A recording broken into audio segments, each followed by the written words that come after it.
Okay, we're going to continue on in our Father's Word. This is 2 Chronicles, chapter 17. So they taught in Judah and had the book of the law of the Lord with them. They went throughout all the cities of Judah and taught the people. And the fear of the Lord fell on all the kingdoms of the land that were around Judah. So they did not make war against Jehoshaphat. Also, some of the Philistines brought Jehoshaphat presents and silver as tributes, and the Arabians brought him flocks, 7,700 rams and 7,700 male goats. So Jehoshaphat became increasingly powerful, and he built fortresses and storage cities in Judah.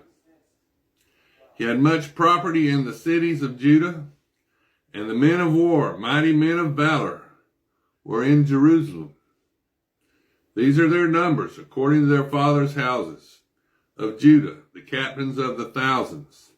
Adonai, the captain, with him 300,000 mighty men of valor. And next to him was Jehonaham, the captain, and with him 280,000. And next to him was Amashah, the son of Zichri, who willingly offered himself to the Lord, and with him 200,000 of valor. Of Benjamin, Eliada, a mighty man of valor, and with him 200,000 men armed with bow and shield. Benjamin was the tribe with the archers. And next to him was Jehoabad, and with him 180,000 prepared for war. These served the king, besides those the king put in the fortified cities throughout all of Judea. Now this is 2 Chronicles chapter 18. Jehoshaphat had riches and honor in abundance, and by marriage he allied himself with Ahab.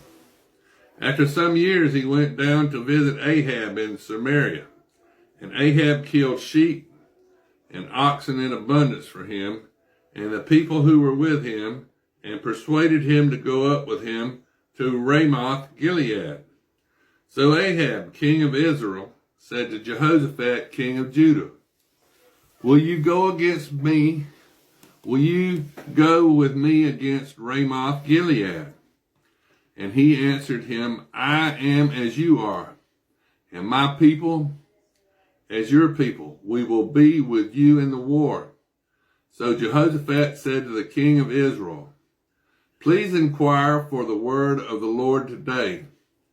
Then the king of Israel gathered the prophets together, 400 men, and said to them, "Shall we go to war against Ramoth Gilead, or shall I refrain?" So they said, "Go up, for God will deliver it into the king's hand."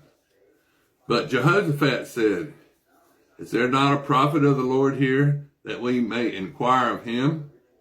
So the king of Israel said to Jehoshaphat, "There is still one man by whom we may inquire of the Lord, but I hate him, because he never prophesies good concerning me, but always evil. He is Micaiah, the son of Amalah." And Jehoshaphat said, "Let not the king say such things." Then the king of Israel called one of his officers and said, "Bring Micaiah, the son of Amalah, quickly." The king of Israel and Jehoshaphat, king of Judah, clothed in their robes, sat each on his throne, and they sat at a threshing floor at the entrance of the gate of Samaria. And all the prophets prophesied before them. Now Zedekiah, the son of Shaniah, had made horns of iron for himself. And he says, "Thus says the Lord, with these you shall gore the Syrians until they are destroyed." And all the prophets prophesied so, saying, Go up to Ramoth Gilead and prosper, for the Lord will deliver it into the king's hand. Then the messenger who had gone up to call Micaiah spoke to him, saying, Now listen, the words of the prophets with one accord encourage the king. Therefore please let your word be like the word of one of them, and speak encouragement. And Micaiah said, As the Lord lives, whatever my God says, that I will speak. Then he came to the king, and the king said to him, Micaiah, shall we go to war against Ramoth Gilead, or shall I refrain? And he said, Go and prosper. They shall be delivered into your hand. So the king said to him, How many times shall I make you swear that you tell me nothing but the truth in the name of the Lord? Then he said, I saw all Israel scattered on the mountains as sheep that have no shepherd. And the Lord said, These have no master. Let each one return to his house in peace. And the king of Israel said to Jehoshaphat, Did I not tell you he would not prophesy good concerning me, but evil? Then Micaiah said, Therefore hear the word of the Lord. I saw the Lord sitting on his throne, and all the host of heaven standing on his right hand and his left. And the Lord said, Who will persuade Ahab, king of Israel, to go up, that he may fall at Ramoth Gilead? So one spoke in this manner, and another spoke in that manner. Then a spirit came forward and stood before the Lord and said, I will persuade him. And the Lord said to him, In what way? So he said, I will go out and be a lying spirit in the mouth of all his prophets. And the Lord said, You shall persuade him and also prevail. Go out and do so.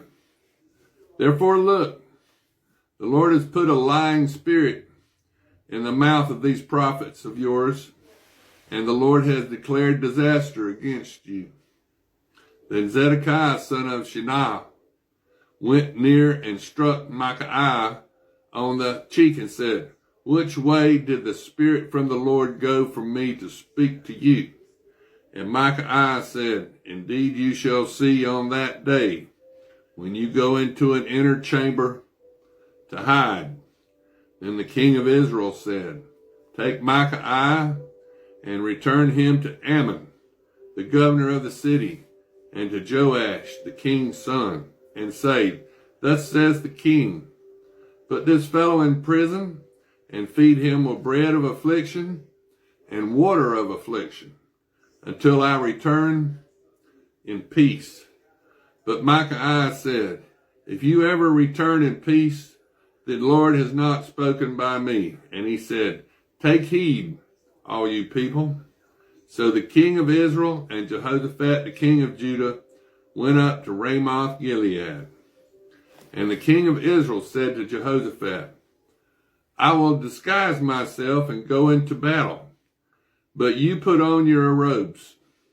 So the king of Israel disguised himself, and they went into battle. Now the king of Syria had commanded the captains of the chariots who were with him, saying, Fight with no one small or great, but only with the king of Israel. And so it was, when the captains of the chariots saw Jehoshaphat, that they said, It is the king of Israel. Therefore they surrounded him to attack. But Jehoshaphat cried out, and the Lord helped him, and God diverted them from him. For so it was, when the captains of the chariots saw that it was not the king of Israel, that they turned back from pursuing him. Now a certain man drew a bow at random and struck the king of Israel between the joints of his armor. So he said to the driver of his chariot, Turn around and take me out of the battle, for I am wounded. The battle increased that day, and the king of Israel propped himself up in his chariot, facing the Syrians until evening. And about that time of sunset, he died. Now this is 2 Chronicles chapter 19.